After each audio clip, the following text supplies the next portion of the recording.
नमस्कार दोस्तों, स्वागत है भगवान कल्कि की लीला में। तो आप जान रहे हैं भगवान कल्कि और आत्मानंद की वार्ता।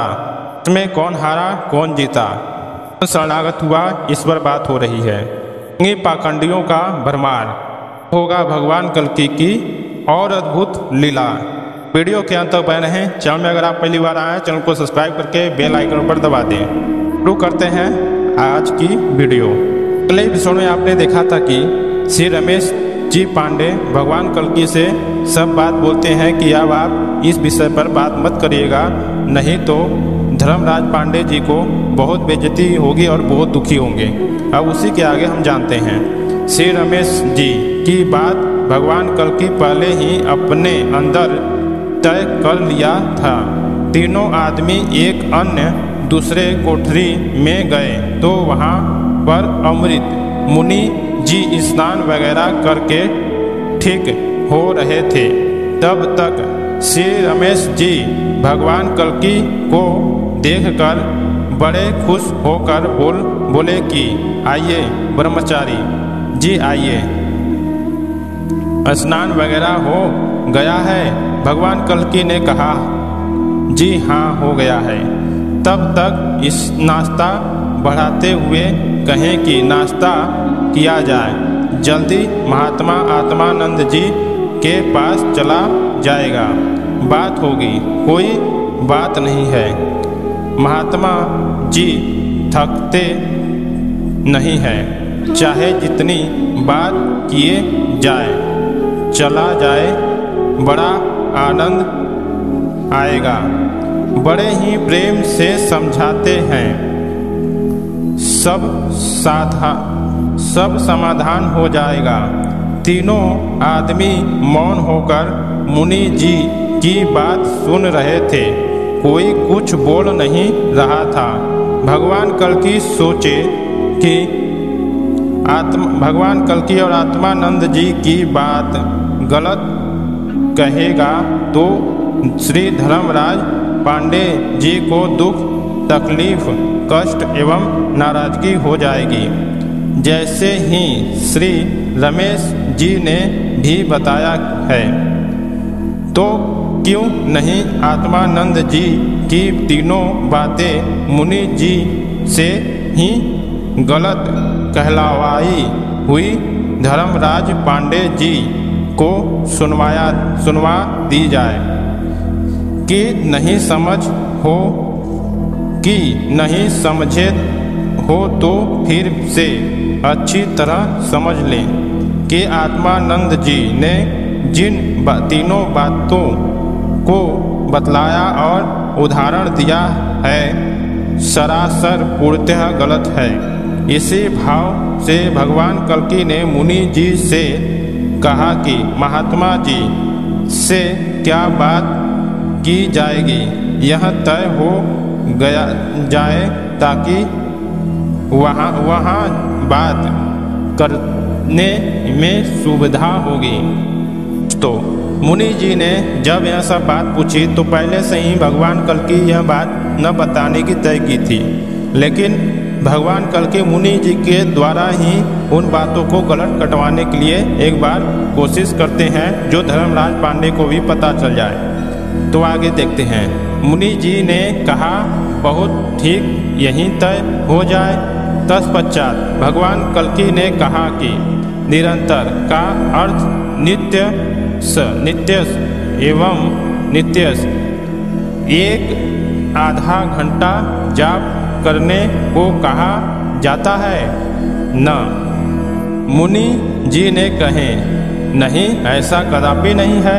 निरंतर का अर्थ है अबाध गति से, यानी बिना रुकावट या बंद हुए 24 घंटे होते रहने वाली क्रिया का नाम निरंतर है। निरंतर का अर्थ एक आधा घंटा बैठना नहीं। यह किसने आपसे कह दिया ब्रह्मचारी जी, यानी भगवान कल्कि से। भगवान कल्कि ने कहा नहीं, कोई बात नहीं है। अच्छा दूसरा बात, मन तो शब्द है ना, मुनि जी ने बोल पड़े कि ब्रह्मचारी जी, आज आपको क्या हो गया है? मन शब्द नहीं है, बल्कि 10 इंद्रियों का इच्छानुसार विषयों की जानकारी तथा उसका उपभोग करने वाला है। 10 इंद्रियों का अपने अपने विषयों में विचरण करने वाला इंद्रियों का मालिक ही कहीं कहीं इससे 11वां इंद्रियां भी कहा गया है। मन शब्द तो होता ही नहीं, शब्द तो आकाश तत्व का सूक्ष्म रूप यानी विषय है। फिर यह शब्द मन कैसे हो सकता है? पुनः भगवान कल्कि ने तीसरी बात रखा कि मुनि जी, ज्ञान तो अपूर्ण होता है, नहीं होता है ना कि कोई एक ही दिन में जान लेगा। ज्ञान तो अपूर्ण होता है, जो धीरे धीरे जिंदगी भर सीखा जाता है। मुनि जी ने कहा कि ब्रह्मचारी जी, आप कभी भी तो ऐसी बात नहीं करते थे, परंतु आज आप ऐसा कहते हैं।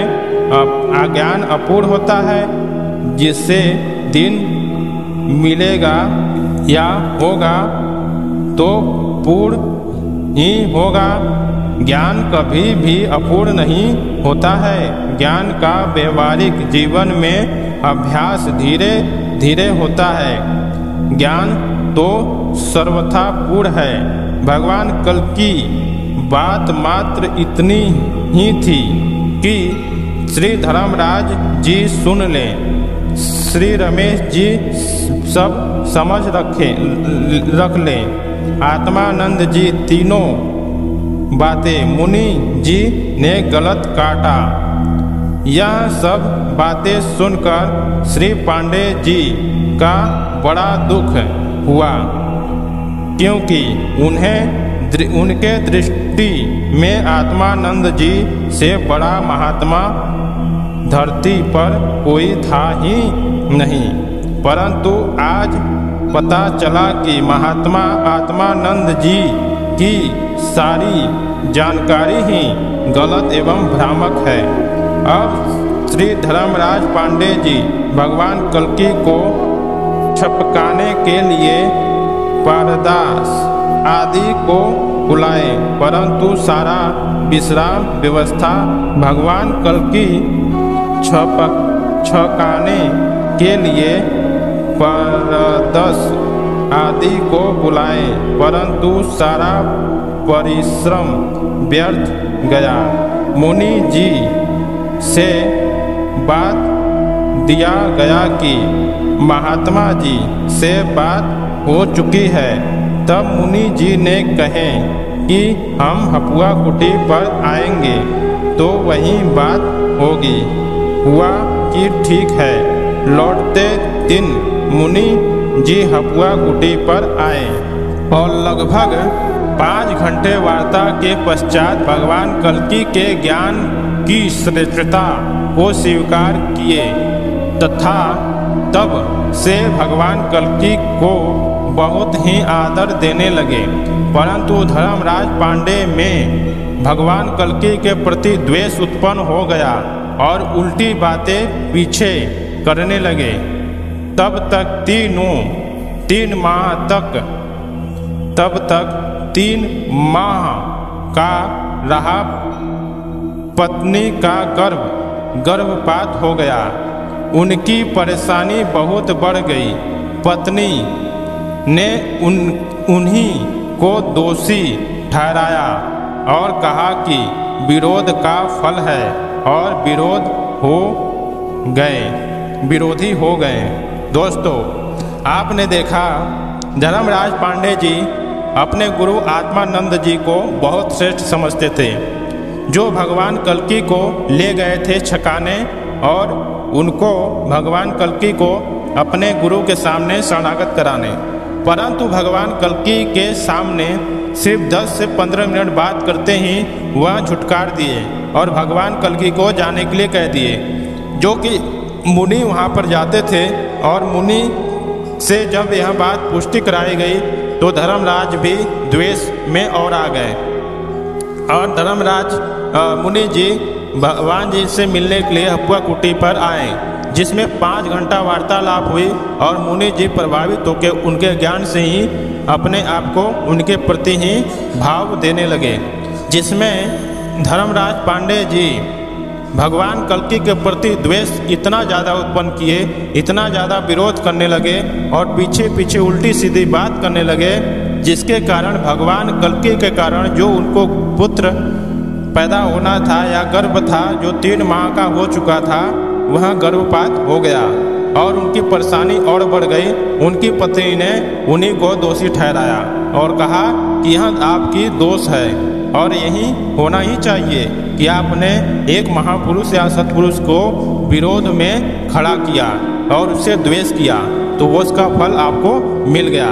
तो दोस्तों, आपने देखा भगवान कल्कि की यह लीला, और इस लीला में यह जाना कि जो भगवान कल्कि से 1-2 मिनट क्या आधा घंटा में ही लोग शरणागत हो जाते थे, तो बड़े बड़े धुरंधर अभी आने बाकी हैं।